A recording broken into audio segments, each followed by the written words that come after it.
Oy, ilang kape ang tinungga mo para lang makabili ng planner na yan, ha? Oy, huwag ka nga inggitera. Alam ko matagal na gusto ni Andrea na magsimula ng personal journal.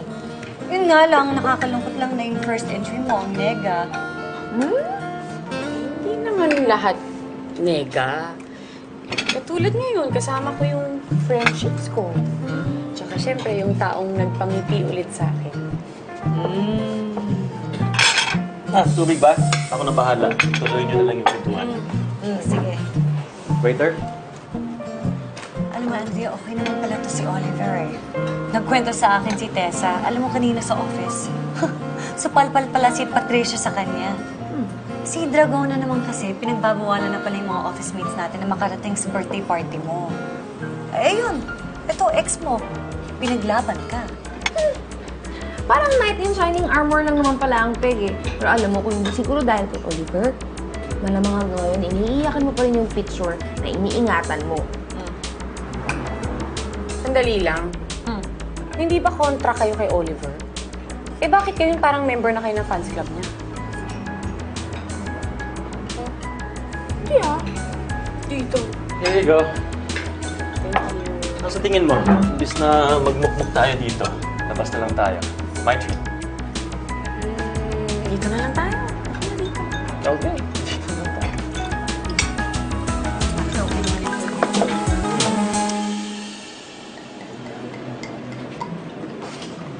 Iniisip mo na naman yung nangyari kanina, no? Andrea, tigilan mo na yan. I-enjoy na lang natin itong huling 2 oras ng birthday mo. What do you say? Ha? Ano ko intindihin? Okay lang ako. Andrea, more than 3 years naging tayo. Alam ko kung kailan hindi ka okay. Sige na, sabihin mo sa akin, anong pwede kong gawin para mapangiti ka? Anything. Malaking bagay na nga yung ginawa mo, Oliver. Yung nabawi mo yung picture ko. Dahil sa'yo, hindi naging complete disaster ang birthday ko.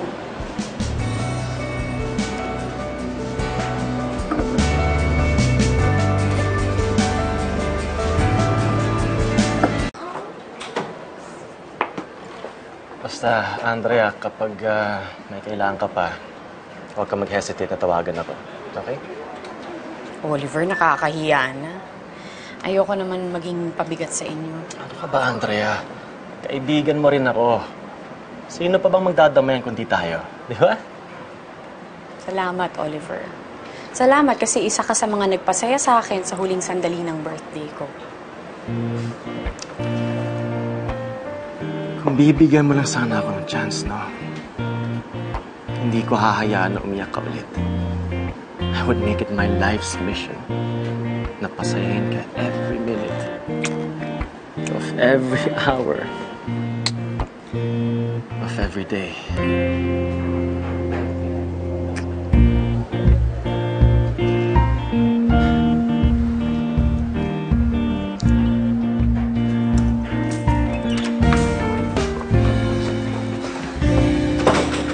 Kung bibigyan mo lang sana ako ulit ng chance, Andrea, hindi ko nahahayaang umiyak ka.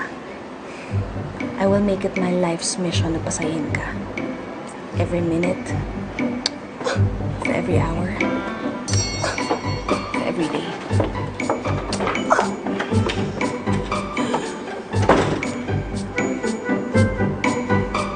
Hoy, Andrea! Andrea! Maya ka naman bahay ko to.